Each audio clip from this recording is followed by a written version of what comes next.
Terrific. Welcome and hello. The Department of Labor's Division of Indian and Native American Programs, or DINAP, and Office of Disability Employment Policy, or ODEP, everyone's got an acronym, have partnered with several Section 166 grantees to bring you effective practices and program partnerships to better provide employment services to Native Americans with disabilities. They have done this through ODEP's LEAD Center, a WIOA Policy Development Center led by Social Policy Research Associates and National Disability Institute. Next slide.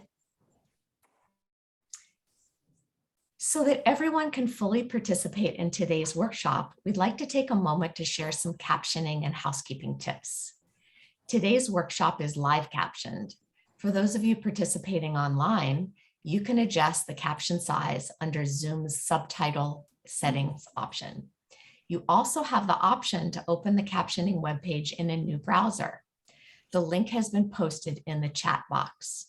You can adjust the background color, text color, and font using the drop-down menus at the top of the browser. Position the window to sit on top of the embedded captioning. Next slide. If you have content questions for panelists during this presentation, and we do encourage you to ask them, please type them into the chat box if you're participating virtually, or if you're there in Tulsa, just raise your hand and one of us that is there in Tulsa will come up to you and ask you to come to the front of the room. If you need tech support during today's workshop because you're participating online, type your question in the chat box and we will private message you.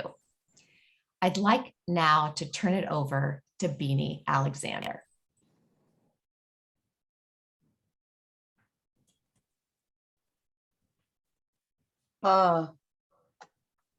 Hello. This morning I would like to say a prayer for each and every one of us here that work with people, serving people with disabilities and being effective. My prayer today is for all of us here that work with people with disabilities, and for all of us here in this training today. I pray for each and every one of us to have good health. I pray for our safety and for our protection, and that we can be able to work with people with our whole heart and good mind, and at that time being able to take care of ourselves. Lemlem's creator, Grandfather Tupiat, hear our prayer.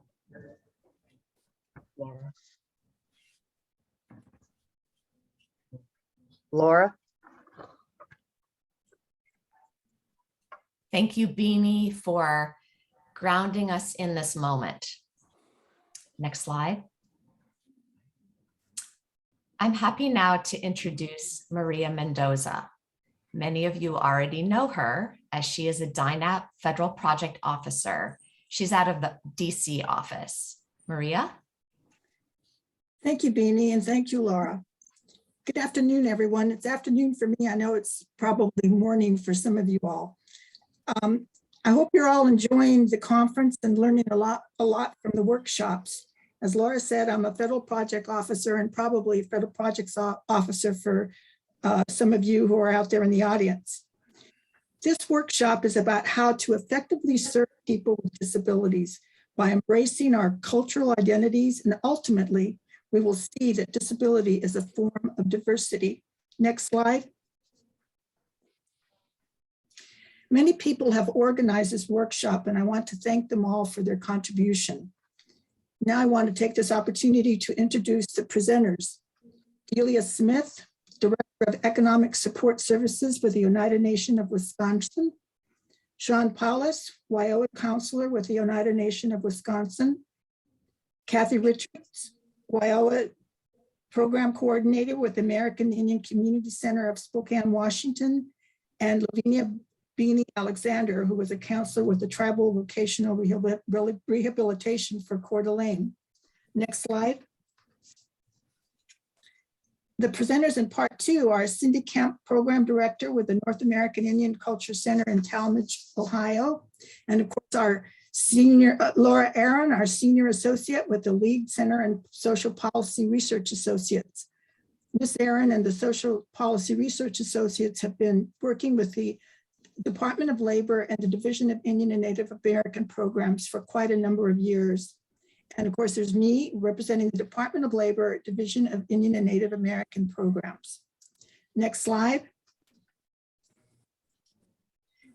This workshop is in two parts, inclusion and partnerships. You will hear from grantees and participate in activities. In this part of the workshop, you will learn about defining disability for the WIOA program and accessibility, and when and how to provide reasonable accommodations. Next slide. We now turn to Sean Powless from the Oneida Nation, who will share an inclusion example. Good afternoon, everybody. So I just want to tell you guys a little, brief story I had with one of my consumers. His name is Steven. Steven came into my office asking for assistance in finding work. And I realized it's never easy to ask somebody for help. So I strive to make everyone who seeks my help feel comfortable as possible. It didn't take too long while talking to Steven and relating to him on many issues in life in general that he opened up to me and told me a little bit about his personal life as well as his disability. Steven is retired and currently on Social Security. He told me how his monthly check isn't the most, and at the end of the month, after all bills are paid, he has very little to live on. He told me that he would like to work part-time so that it wouldn't affect his Social Security. And he told me when the pandemic happened, he had the urge to get back to work due to him just kind of getting cabin fever. Steven informed me that he had worked in the construction carpentry field for nearly 40 years. After hearing about his past, I thought I could help him apply to a position at our local flea farm, which is comparable like a Home Depot. I heard from a colleague a few days prior that they were holding a job fair and they were essentially going to hire you on the spot as long as you just filled an application out. Given Steven's age and his line of work he did for over 40 years, I didn't want him to have to do anything strenuous and anything that required physical labor. Steve will be the first to tell you he isn't the most tech savvy. So with that being said, I offered to help him do an online application so that there wouldn't be any problems with him having to upload and submit. Steven and I thought that a sales position in the tools and building supplies would be his best fit due to his extensive knowledge and his career of line of work. Unfortunately, there were no current available positions for the said job he was hoping to get. Steven and I had went through the hiring process, which was quick and easy with his boss, and he thought that he would give it a try.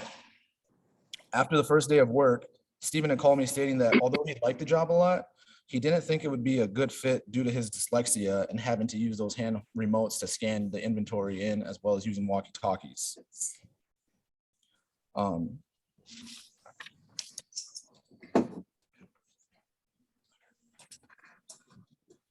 feel that being so welcoming with Steven, it was very easy for him to just had quit the job, if he wanted to. But instead he called me and said, Sean, is there anything that you can do to help me? So I called his supervisor and explained the situation, with Steven's disability, and she was more than willing to accommodate and move him somewhere else. So it's nice to be able to inform you that Steven is still currently working part-time. He loves his job. They moved him in a different department to where he doesn't have to use the handheld devices and scan everything in. And I know he was thankful that he was able to, come to me and I was able to help and assist him too. And I just thought that was a great story to share with everybody. And yeah. Thank you, Sean. We're now going to do a brief activity. I'd like everyone to answer this question. As you listen to Sean describe his customer's experience, what stood out to you? Next slide. For those online, we have some online workshop participants. Please put your thoughts in the chat. For those that are in person, I'd like you to think about it and we'll come to you in a minute. Again, what stood out to you as Sean shared his customer Steven's experience with the WIOA program and the customer's experience on the job? So for those of you online, again, just use the chat, put in your thoughts. and those of you in person. I'm going to come to you in a minute.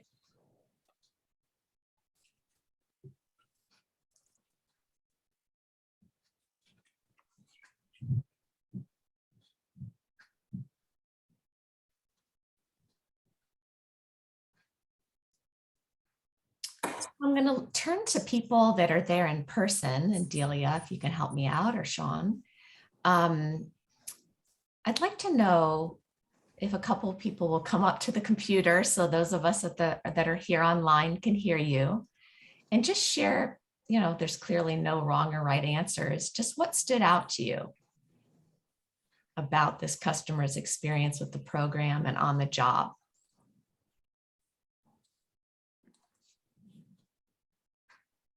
Anyone? See, he's getting ready to move over there. Yeah. All right. Maybe say your first name when you come up to the computer. I'm Diane. I work at the PIA up in Anchorage. And honestly, what stood out to me is that, first of all, he sought employment even though he was retired. So that to me is amazing.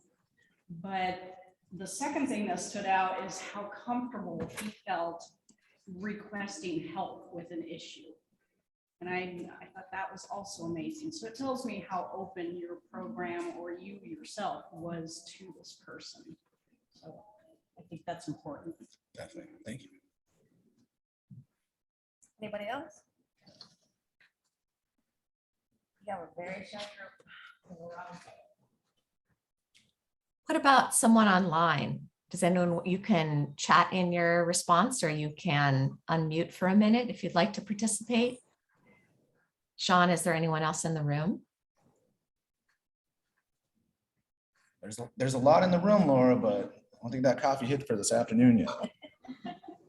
Okay, guys, we're going to have you do exercises soon. Okay. Well, I want to share then. What I heard is, I really heard that Sean, acknowledged a challenge, but importantly, Sean really worked from that customer strengths, which I think is really such a best practice. And just want to second what the person said in the room about how welcoming Sean was and to build that relationship. Any other comments? Okay, I have one more question for everyone. Why do you think it might be important to learn if customers even have disabilities? I think there was some kind of sound issue there, so I'll repeat it. Why might it be important to learn if customers have disabilities?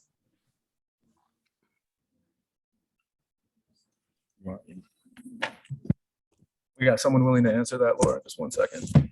Thank you. I don't know if anybody can hear me. This is Anita in New Mexico. We hear you, Anita. I think I work for the American Indian VR program, and so I think it's important when we look at the whole entire person and their learning style. It's important because then we know what types of accommodations an individual might need in their employment setting. And also, so that there's a better chance for success. I love that. I really appreciate that you shared that. And we're going to be talking about some of those buzzwords that she just shared, like accommodations, in a minute. So thanks everyone for participating. Next slide, Maria.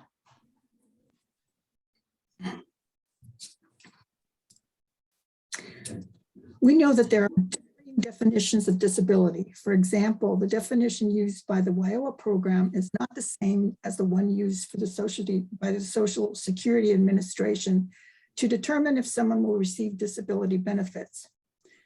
Let's talk about disability through different lenses. One is cultural, one is legal, which including the Americans with Disabilities Act and the Workforce Innovation and Opportunity Act, and self-identification. Next slide.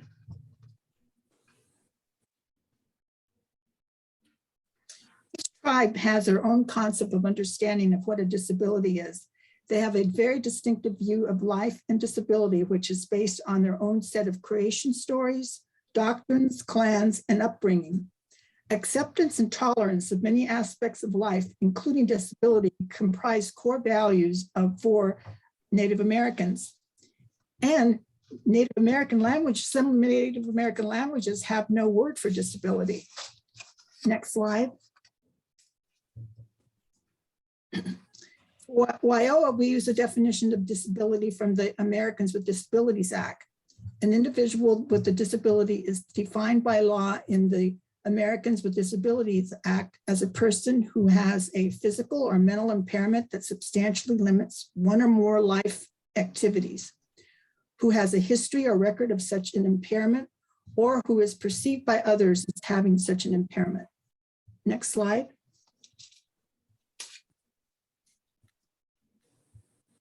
We recognize that it's voluntary whether customers let us know they have disabilities. It's their choice. Often though, customers don't know that they could be eligible for additional supports or participation in particular programs if they disclose they have a disability. So it's good practice to let customers know this, and also that disability status is confidential. Sometimes customers describe symptoms or characteristics of disabilities without saying the word disability. This is your clue to probe further to find out if they may need supports to participate in training or supports on the job. And remember that just because someone has a disability, it doesn't mean that they can't be served by your program. We don't need to automatically refer them to vocational rehabilitation unless we think they could benefit from VR's services. Next slide. So I just referred to supports to participate in training and at the workplace. And the technical term for supports is accommodations, which someone there in the room, of course, just mentioned that word. So supports are accommodations. WIOA requires that we provide reasonable accommodations to help people fully participate in our programs and in the workplace. And reasonable means that they would not create undue hardship for your program or an employer. As you recall, at the beginning of the workshop, Sean shared that they helped a customer receive changes to his job responsibilities. This is an example of an accommodation that the employer provided and the program helped broker. There are physical and programmatic accommodations. Physical accommodations are things like wheelchair ramps, hearing amplifiers, and height adjustable desks. Programmatic accommodations are changes to practices or policies that allow someone to fully participate in training programs or even your orientation. For example, let's say someone shares with you that they have anxiety and they cannot attend an orientation where there are too many people. You might provide an accommodation for that person by conducting the orientation one-on-one with that person. Next slide. Here are examples of other types of accommodations that could make it easier for your customers to learn and to work. Someone might need repeated or written instructions, tools to enlarge print, a seat preference, checklists to complete tasks. Staff of your programs also can receive accommodations. So you, even in the room, can receive an accommodation to help you better do your job. So here's another example. Perhaps a staff member is immunocompromised and needs to work from home during this pandemic. Your workplace could provide the supports necessary for that person to work from home. Next slide. Maria. Yeah, next slide. Okay, we encourage you to strive to combine the recognition of your participants' cultural strengths with practical accommodations that make it easier for people with disabilities to learn and work. Think of strengths in a broad, comprehensive scope that includes cultural, spiritual, social, emotional, and intellectual strengths. Next slide.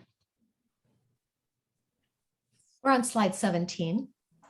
Thank you, Maria. Now we'll turn it to Cindy Kemp of the North American Indian Cultural Center in Northern Ohio. Cindy? Good afternoon, everybody. Whether it's on the phone or in person, the very first thing that I try to do when meeting or talking with a client is to try and make them feel as comfortable as possible. I try to treat them as if they were a member of my own family. I listen and try to let them know that they and what they have to say are important, that their unique situation is now a priority to me.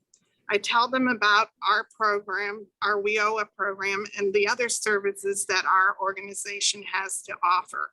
In addition, I also let them know about other programs in our community that perhaps NAICC can't provide, but we can offer a referral to other organizations and agencies.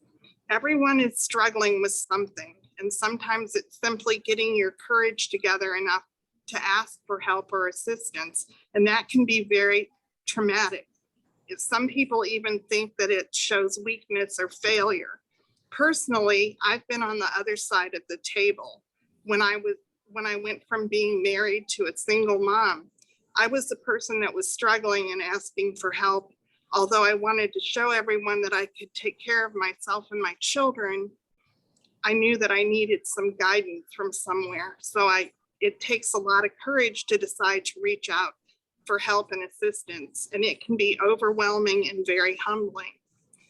If you have to talk to someone who is not compassionate or acts like you are bothering them, or that they have more important things to do, let's be honest, it just doesn't work. It doesn't click. Try to make your client feel that their needs are now your top priority. Sometimes just knowing that there is someone who is ready to step in and help you navigate through what seems like huge obstacles and barriers can be a great relief. It takes nothing at all to show respect, kindness, and concern for the individual who seek assistance from your programs and the services we provide. Try to remember that one day some stranger somewhere will still remember you because you were kind to them when no one else was. There's no greater compliment than someone contacting you and beginning the conversation with, "My cousin came to you for assistance and they said that you could help me." Next slide.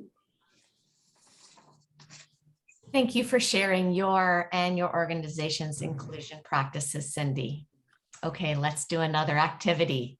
If you're there in Tulsa, I'd like you to turn to someone who works for a different organization or a different tribe near you. Share how disability is understood and perceived in your organization.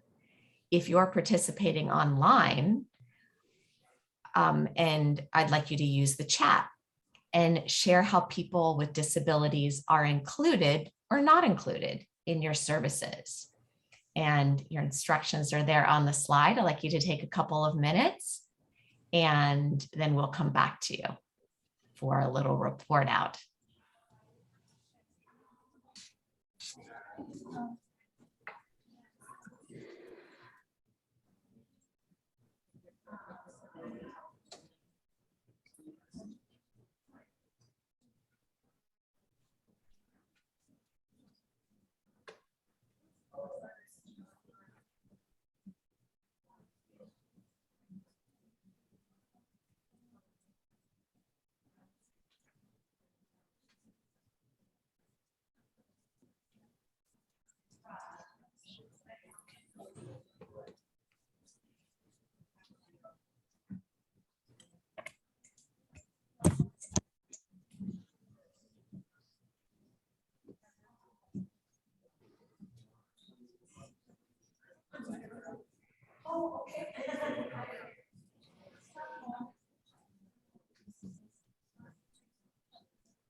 Okay, for those of you in Tulsa, I'd like you to wrap up your conversations and think about who would like to come up to the front of the room and share some of the things that you learned. Again, how disability is understood and perceived in your organization. We're going to wrap that up, and then we'll also turn to our awesome online participants. So Delia, just let me know when people have wrapped up.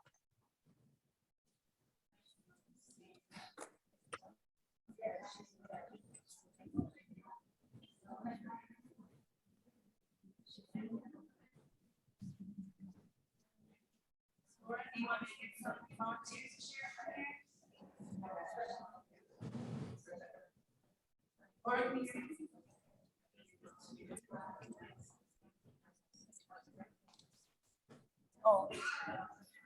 Laura, can you hear me? Yes. Okay. Do you want to have some people share from here? I do. Okay. They're still chatting.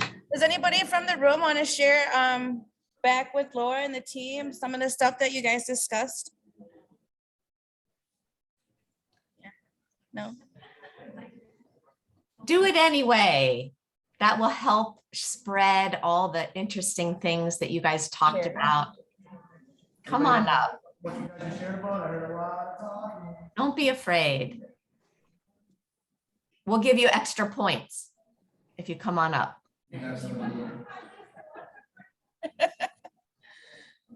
Everyone needs extra points on a Wednesday.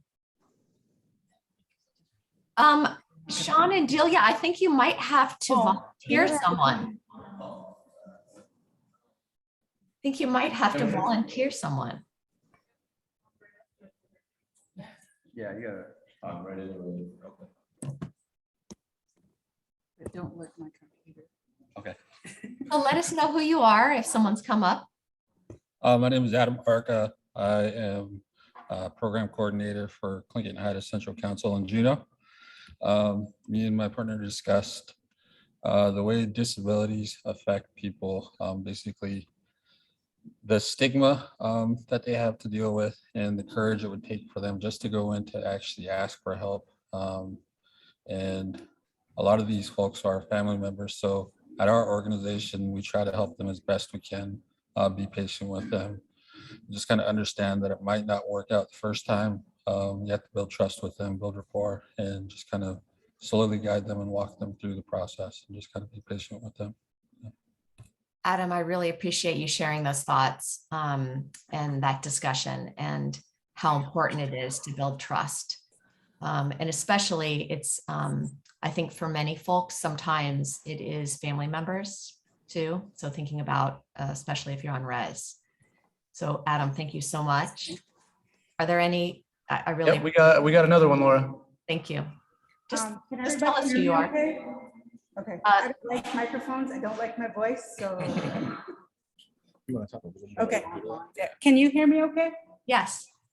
Okay, so we were discussing, I don't think that we really have anything that is very inclusive right now, but I saw the title and I'm like, we need to be inclusive, so I wanted to come here because I thought maybe it'll give me some good ideas to bring back to our tribe so that we can be more inclusive to all of our tribal members, especially the ones who have disabilities.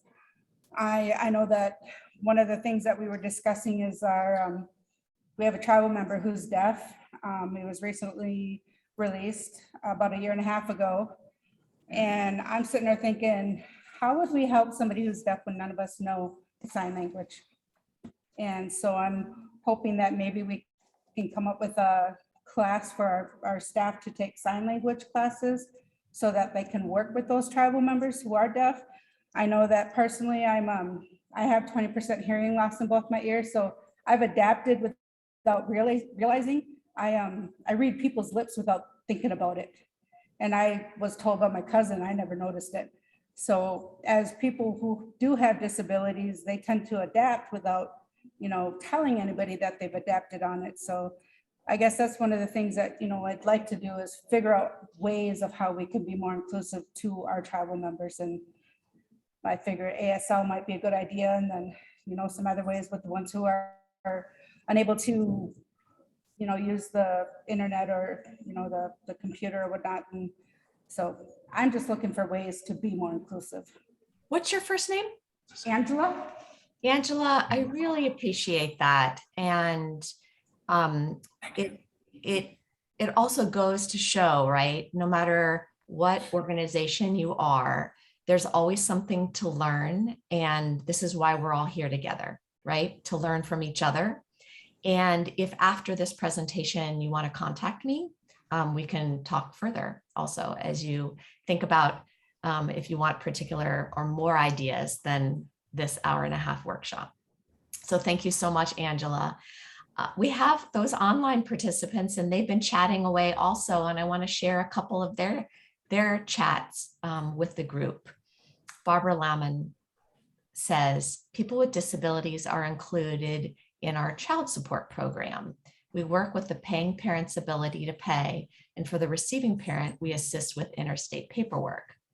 Anita Anaya says, our organization called the Laguna Acoma Connections Program provides employment support services for Native Americans with disabilities, and we work in collaboration with our 477 program called partners for success. By having both programs in one location, we are better able to collaborate services for all of our participants. I really appreciate you sharing those comments, and especially from what Anita said, it's really getting to that partnership piece, which let me tell you, kind of the last half of our workshop here is really about that partnership piece and how we don't all have to do it alone. So thank you all for doing this activity. We're now going to hear from one of my colleagues in Spokane. So next slide. We now turn to Kathy Richards from the American Indian Community Center in Spokane, Washington. Thank you, Laura and Cindy. Good afternoon, everybody. My name is Kathy Richards, and I'm a WIOA program coordinator at the American Indian Community Center in Spokane, Washington. Whenever I meet people at the Indian Center, when I first see them, I like to talk to everybody. So I see them, I welcome them. The one thing I always keep in mind is that this might be my first chance that I have to ever connect with this client. Oh my God, sorry. So I make the most out of it. I welcome them by their name and tell them that I'm happy that they made it there. I start by asking what tribe they come from and tell them what tribe I'm from. I ask what brought them to the American Indian Community Center. I tell them, or I start going over the intake and have the client refill at all forms before I even set their appointments. And then we go over the entire application in order to get accurate information for the GPMS. While doing this, sorry, I'm going too fast. We find out more information if they disclose a disability. I ask them if they would like a tribal voc rehab counselor to assist them with that or not. I offer professional clothing and hygiene. I get all of my donations from the community, and Native businesses all donate to me. I offer smudge kits if I have them, and I tell them that this is up to them. And in order for it to work, I can offer applications and referrals all day long, but they need to do the work. I go above and beyond for all of my clients. Not all people accept my help, and that is fine. But I love my job and I love meeting Indians. Thank you, guys. Thank you, Kathy. And I just want to kind of share again what she said about one of her intake practices, because it's quite a promising practice. She has folks fill out all the forms, and then she goes through the forms with every single one of her customers. And so you're going to come to that disability question, right? And that helps someone become more comfortable. So thank you so much for sharing that, Kathy. Next slide, and we turn it back to Maria. A disability is underreported in the WIOA program, and I want to share some data with you. According to the US Census, up to 17.5% of working age American Indians, Alaska Natives, and Native Hawaiians reported they have a disability. Next slide. Oh, can you finish just the data on this slide? On the slide 20? Yeah. Okay, and in DINAP workforce program, overall, only 5.7% reported that they had a disability. There appears to be a mismatch here, even though both the census and our workforce program use self-reporting to collect disability status. Next slide. Do you want to say the thing about low reporting and our goal on slide 20? We're on 21. On 20. Yeah, we would like to have the reporting. We'd like to have a accurate reporting and show how many people within the DINAP program do have a disability.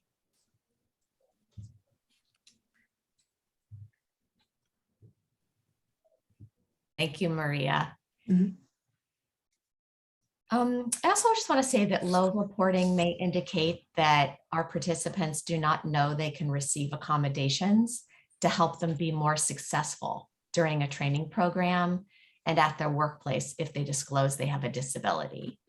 And staff just may also not realize that they can leverage partners to provide more comprehensive services for participants with disabilities to ensure their success, and or may not know how to broach the topic with customers. So I'm so glad you're here at this workshop so that you can spread the news to your fellow coworkers.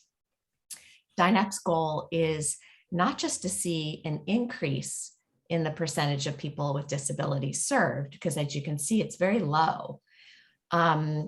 But the broader goal is making sure that customers and staff have the right information to enhance customer success. So let's make sure everyone knows where you enter this information into that GPMS case management system. The disability question is on the barrier screen. It's right after the question regarding long-term unemployed status. Next slide. If you click on the words show detailed instructions, you'll see this on your GPMS screen. It further describes what each answer to the disability question means. Yes indicates that a customer has a physical or mental impairment that substantially limits one or more of his or her major life activities. Like, for example, Sean's customer had dyslexia. So because he disclosed it, then there would be a yes. No means that the customer reports that they do not have a disability. And remember, it's the customer reporting this. The third possible response is did not self-identify. So while a response to the disability question is required in the GPMS, individuals do not have to answer yes or no. They can choose did not self-identify. And if they choose this option, though, we don't know whether or not they have a disability.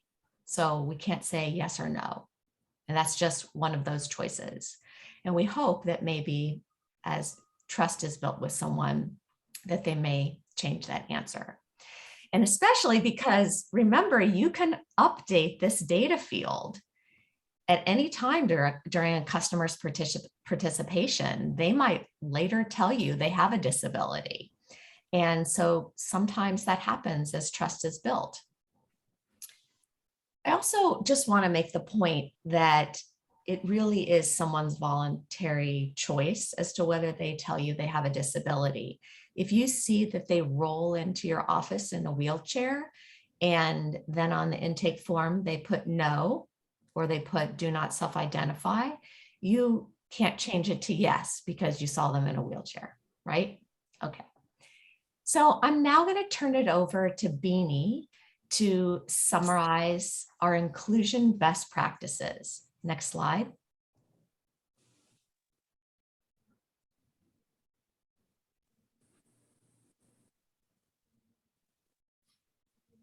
Beanie.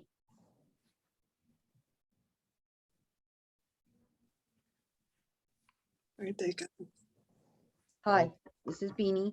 So I'm talking about the promising inclusion practices of so providing social, emotional, intellectual, and spiritual inclusion. Okay. And welcoming everybody. Be receptive to anyone who comes through the door.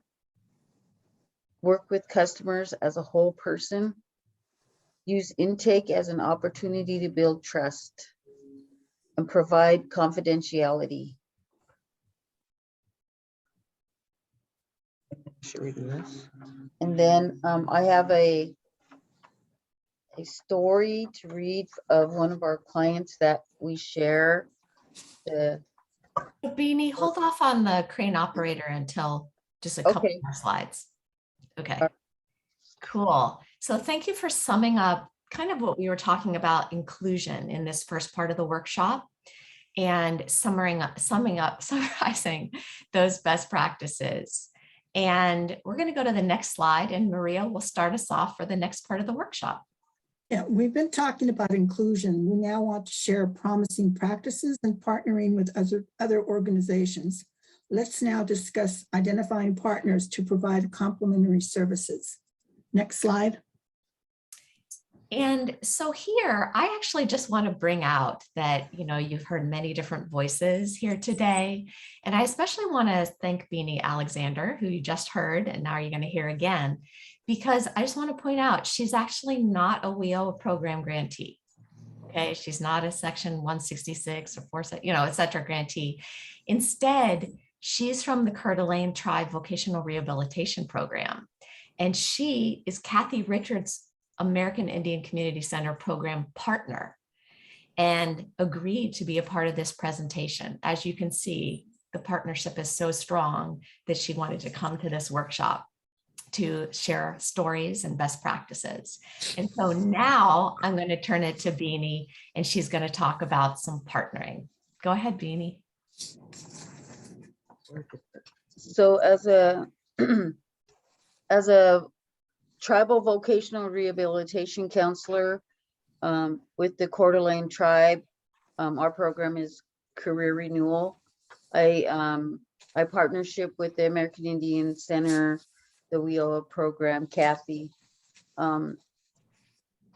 Kathy has, when she comes across some of her clients, she right away recognizes that they would be eligible or would be able to use our voc rehab services.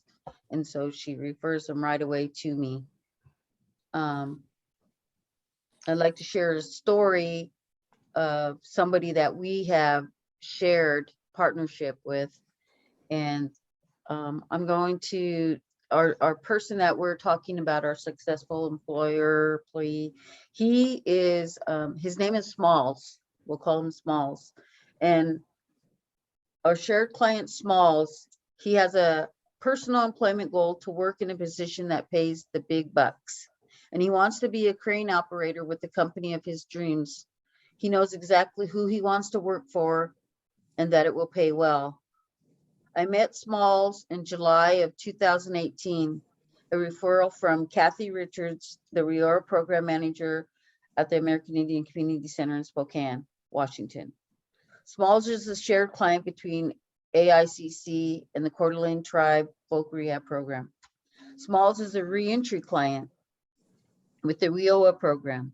He spent 10 years in prison, was living in a halfway house, a transition from being out of prison on probation with a strict agenda.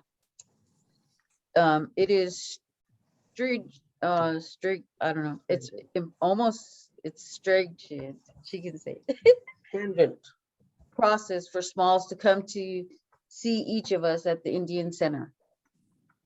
In his voc rehab assessment with me, Smalls disclosed how he needs a tattoo removed as it is incriminating and gang related, interferes with, as he says, interferes with my livelihood, and I don't want to be associated with that lifestyle. So we found a program called Inked Out. It was free to the client, and it was an application process and a wait list. Smalls was already working as a production laborer. He wanted to get his CDL and excel in this company.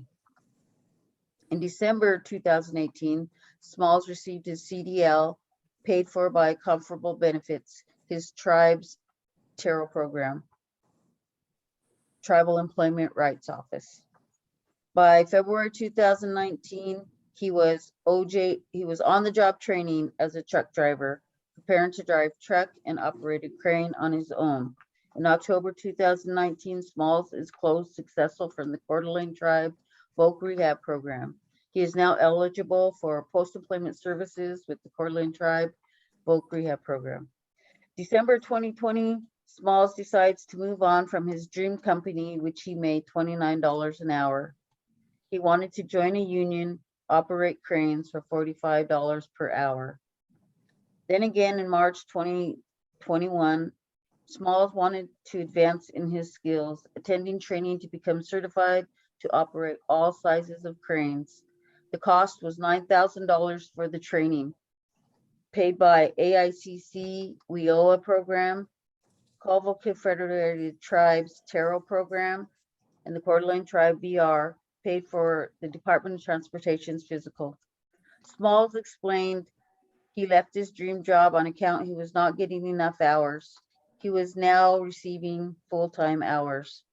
June 2021, Smalls completed his crane training, is working as a crane operator, can operate all size cranes. His goal was to operate the largest crane. He reported his pay wage was $90 an hour. Yeah. From July 2018 to June 2021, the services that were provided. WIOA provided Smalls with gas cards, tools for a laborer job, and crane training shared costs and motel costs. The Coeur d'Alene Tribe Voc Rehab provided Smalls with the YMCA fitness membership, the Department of Transportation physical, which was his post-employment services with our program, and winter work clothing. The Colville Confederated Tribes, where he was enrolled at, their tarot program, the Tribal Employment Rights Office, provided crane training, shared costs, union dues, and CDL training.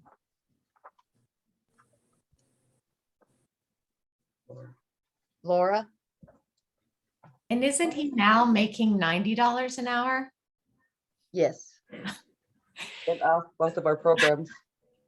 So everyone can see, not only do we all want to become crane operators now, but what incredible leveraging of programs and partners this story showed. You heard all of the different kinds of programs that were involved. And as you know, DineUp is always wanting you to leverage other resources, and we know we can't do it by ourselves. Beanie, that was awesome. Thank you so much. We're now going to turn to Kathy to talk about other partnerships she has besides with the Coeur d'Alene Tribe. Next slide.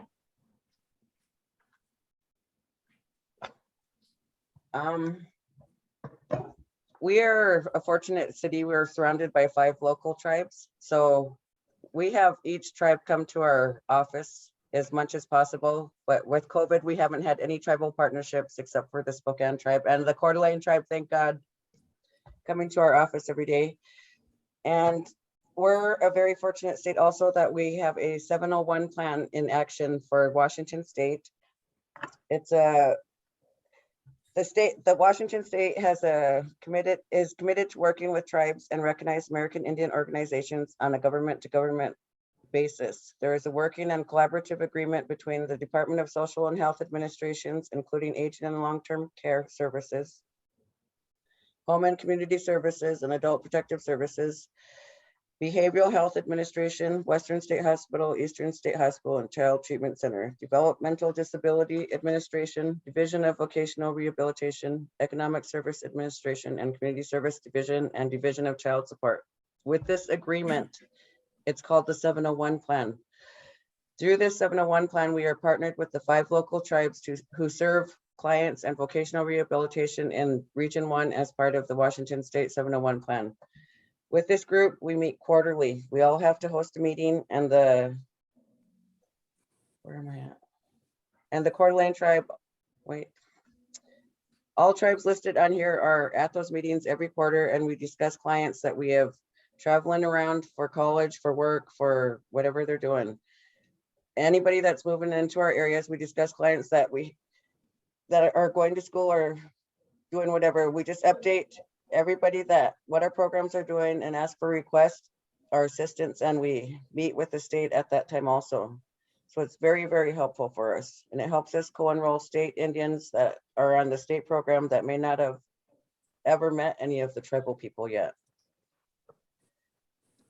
So this goes on 4 times a year, and we just had our last one. It was awesome. Next slide.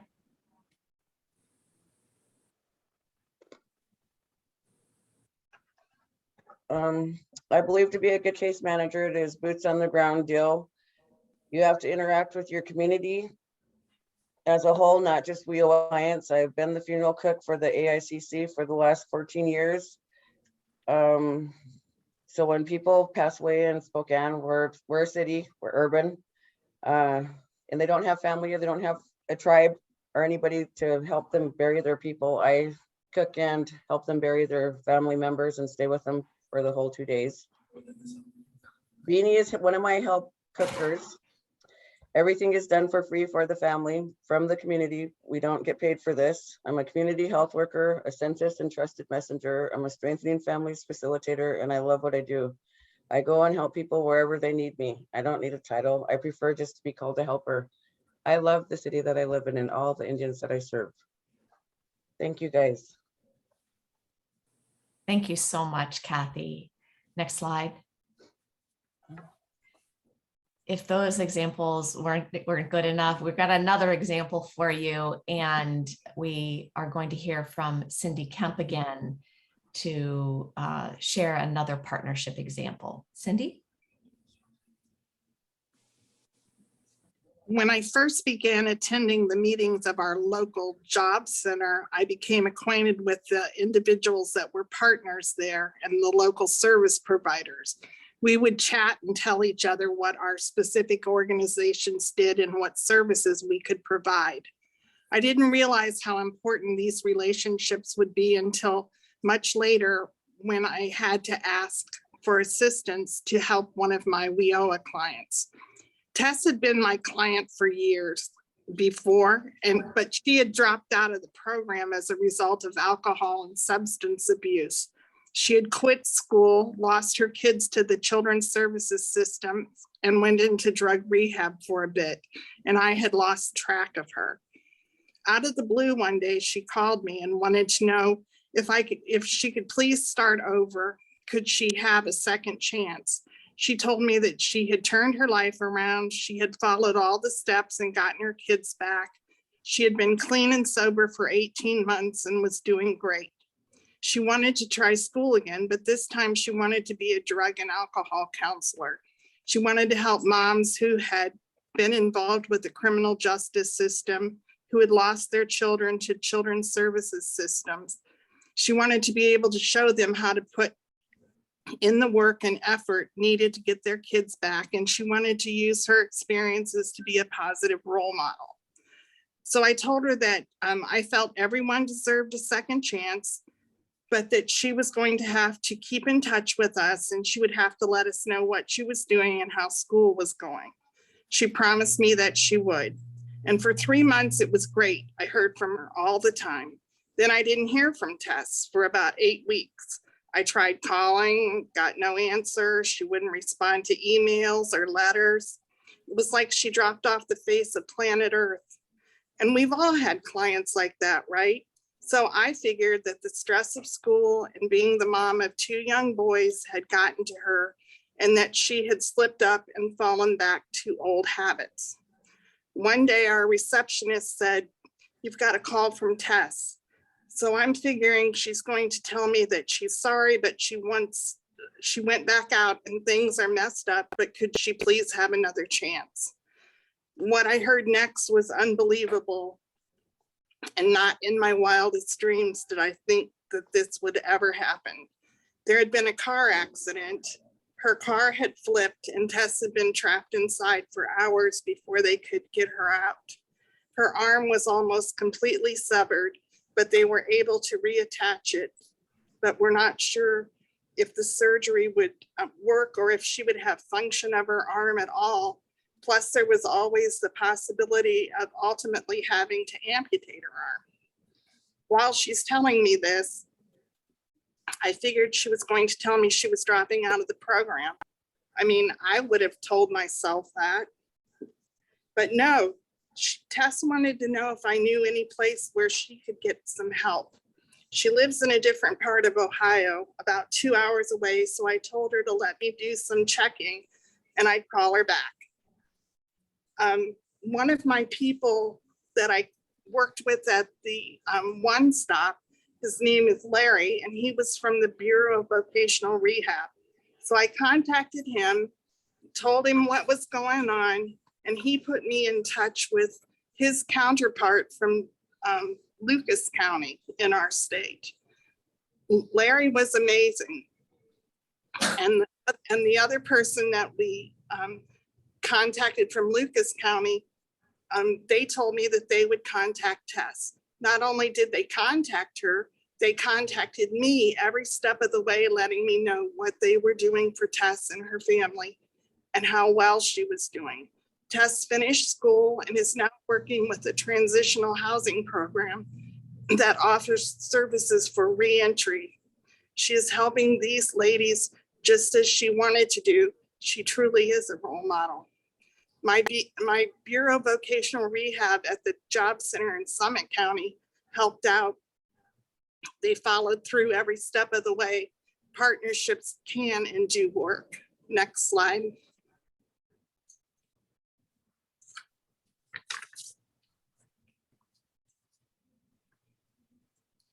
When I first began attending meetings at the Job Center,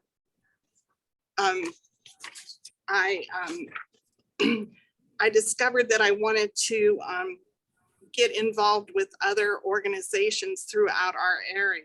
So I became involved with our local FEMA board, the Summit County Homeless Task Force, Catholic Charities, and the Diocese of Cleveland. I have been able to meet and partner with many individuals in not only my local community, but in the surrounding area as well. And many of these organizations have offices in other areas of the state of Ohio. So I'm able to get referrals and information on programs and services that might be useful to our clients in other areas of the state. Having done research on many statewide agencies and programs, especially in the area of working with individuals with disabilities, I have created a Bible, if you will, of resources that our program participants can access and be referred to should they need specific services. It is like one giant Rolodex of statewide and local community service organizations. I tell my staff that if they touch my Bible and don't bring it back, I'll break their fingers. I'd be lost without it. Getting to know service providers in your community is well worth the extra time and effort. Recently, at a meeting of our local FEMA board, as we were reviewing proposals for upcoming funding, a request for monies that had been received from a local program that provides transitional housing for individuals reentering society after just being released from the criminal justice system. There was discussion and someone said that they didn't know this program, that they didn't know anything about them. So I spoke up and told them what an amazing organization this was and how they not only provide housing, but they also provide job assistance and training for their clients. So I was able to help them get the funding that they needed. In order to better serve our clients, we need to know our communities and the resources that are available.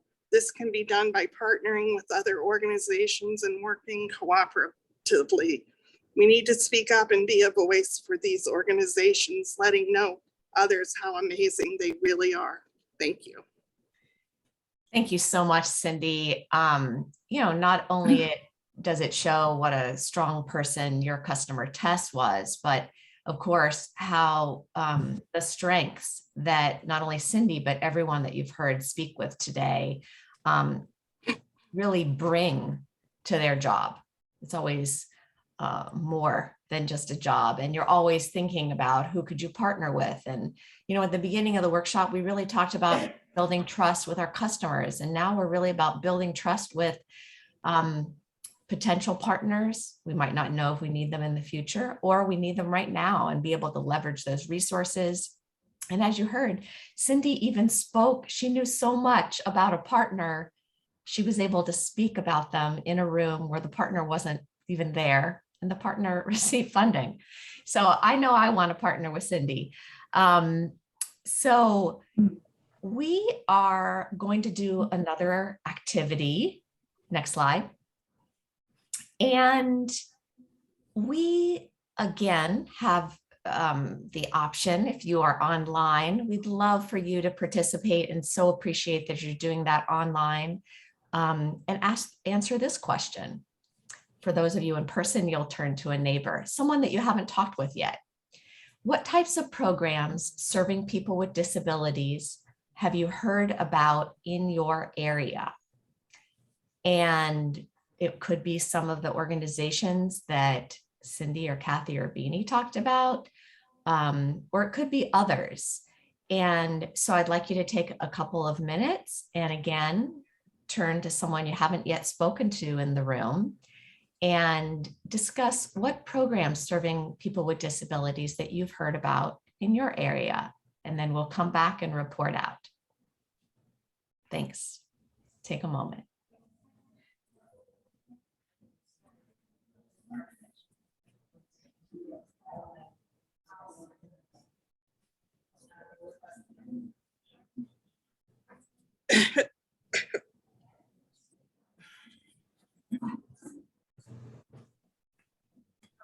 Actually, my child was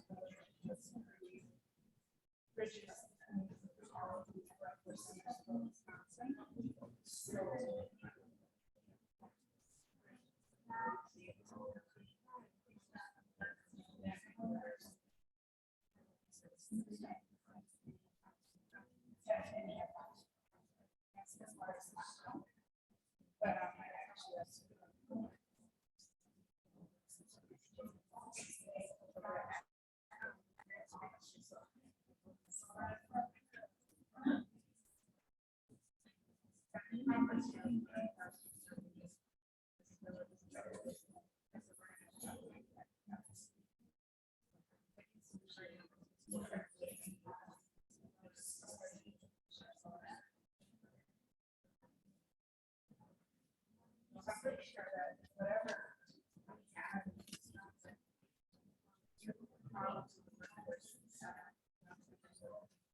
Okay, we're going to have you wrap up your conversations about programs in your area that you might know of serving people with disabilities.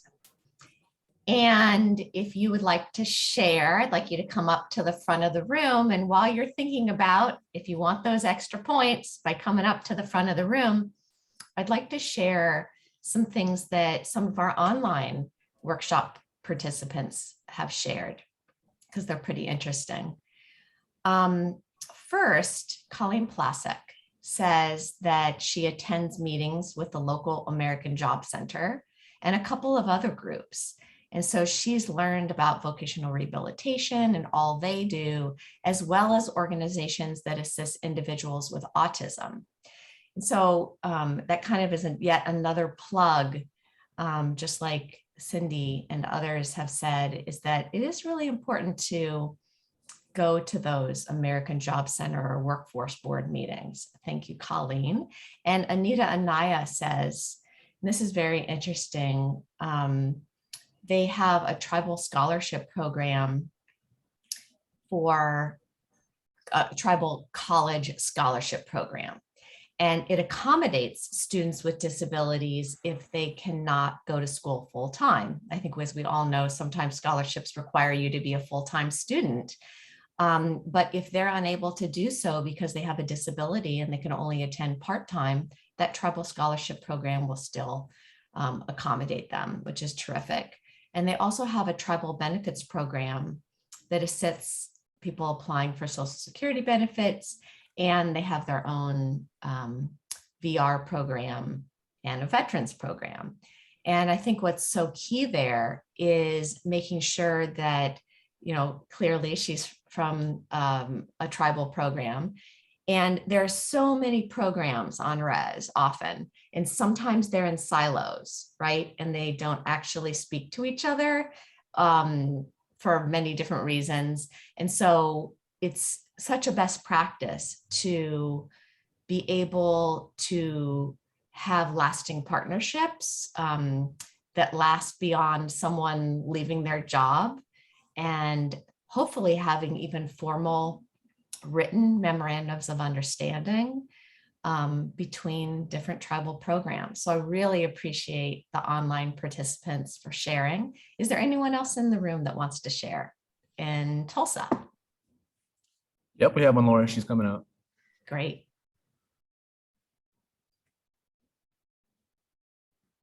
Hello. Sorry. Hi, I'm Jessica Sandu from the Lummi Reservation. And our table talked about the various services for those with mental or physical disabilities. Could be from a wide range of sources, from like Lummi Behavioral Health, Lummi Behavioral Health, that's Lummi from my reservation, Behavioral Health, for with people with mental illnesses from the other table as well. Voc Rehab, we share that. And from Lummi, based on our department, our program, we work with youth too in transition. So there's definitely clients who have had learning disabilities, either have a history of an IEP, but it's a variety of different situations, like either mental, not only mental illness, but substance abuse as well, and anxiety and depression. It's just a few to name. And then my table also talked about housing as being a good support, like having housing authority, Lummi Housing Authority in our neck of the woods, but with other tribes, having that as a way to screen anybody when they're going through housing. If they have any disabilities, they walk them through the different referrals as well to support them. One thing that somebody at my table mentioned was job coaches, and asked if we have that. We don't actually have job coaches. I thought that would be really helpful when going through an individual's plan if they want to work and are ready to work, but I really have a severe disability at the same time. We have to look outside for that to get that. And usually based on my experience, we've connected with the community in doing work experiences with that other company or business that can do the job coaching. So, but yeah, it was just really interesting to connect and compare with the other tribe. One last thing to share was that the difference between like my work with Lummi, the vocational rehabilitation program, you have to want to work and have to be eligible. You have to, in order to be eligible to work, you have to want to work and be employed. But with Voc Rehab and the other tribe, they don't get them employed, if I'm correct, right? Like, no employment necessary. Like they just automatically diagnose them as having a disability, but they don't have to actually work. Right? So just interesting. So Jessica, I really thank you for sharing. And I think I just want to bring out a couple of points that you just said. With vocational rehabilitation, you're correct, right? In that vocational rehabilitation can actually diagnose, a mental health condition or physical disability, et cetera, and can be helpful with that. But vocational rehabilitation definitely helps people get jobs. So I just want to let everyone know that, right? I'm sure your partner at the table was waving at you. And, but of course, partnering, people can have different pieces of the puzzle come to the table. And that's what I really liked what you shared, Angela, by bringing in housing, bringing in behavioral health and et cetera, that many different kinds of organizations can partner to put together this puzzle. And one last thing that I want to point out of what you said was that even people with significant disabilities can work. So I really appreciate those points you brought out, Jessica. Thanks so much. You're welcome. Okay, so we're going to go back to the next slide, and we're going to turn to Sean Palace to summarize partnership best practices. For those of you that may not have these implemented, these are some great bullets to implement into you guys' program.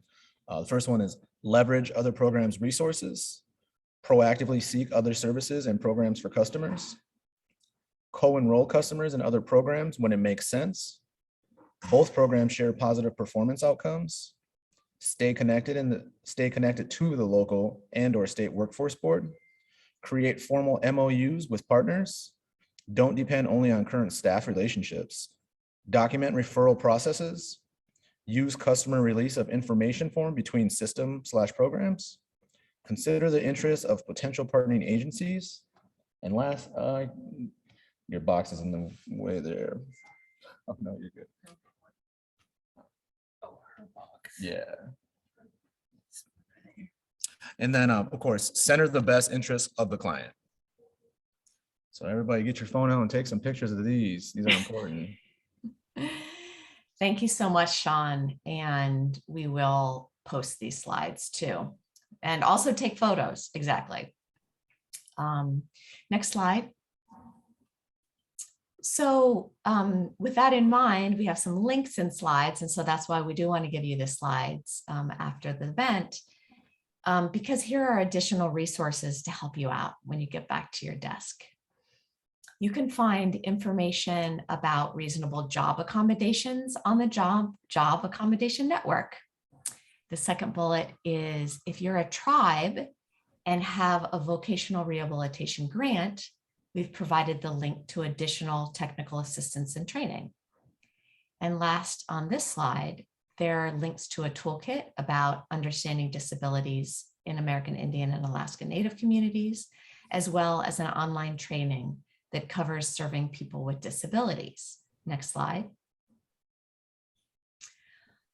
All of the grantees that presented today often co-enroll their participants with disabilities in vocational rehabilitation programs. And as we said at the beginning, sometimes that's just not necessary.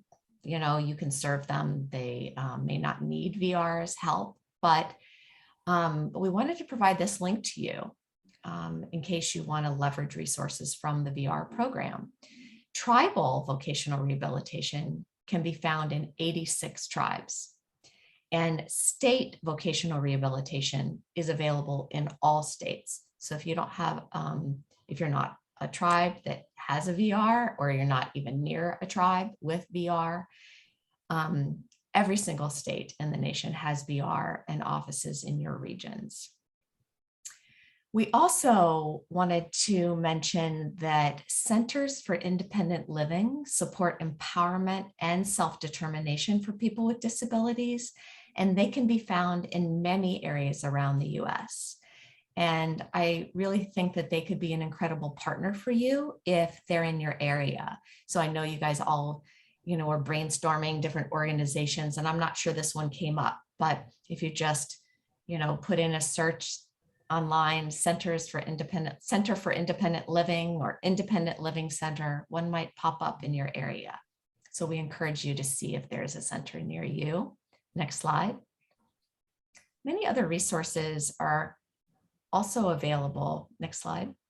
Many other resources are available on the Lead Center website. And this slide includes a link to that website where you can sign up to get information and our newsletter. Next slide. And you can always connect with us by social media. Next slide. And lastly, I see we're at time. We've got a minute left. And so to close today's session, I'd like to introduce one of our partners with the U.S. Department of Labor's Office of Disability Employment Policy, Ben Cherian. Thanks, Laura, and thank you everyone for participating in this presentation, virtually or in person. I would like to give a big thank you to our partners at DINAP for their collaboration and coordinating with our Lead Center for putting this presentation together. We've been partnering with DINAP for over a year since as part of a two-part webinar series we did last year, and we hope to continue this partnership moving forward. I think the main takeaway from this webinar is that there's no one cookie cutter approach when working with people with disabilities. All from our speakers and our attendees, we learned some there are multiple promising practices. And I would like to conclude by mentioning that May is Mental Health Awareness Month. And in the spirit of building partnerships, I encourage you to think of partnerships that you can build or leverage within federal, local, or within your communities to support customers with mental and behavioral conditions. So again, thank you for participating, and I hope you enjoy the rest of the conference. Goodbye, everyone.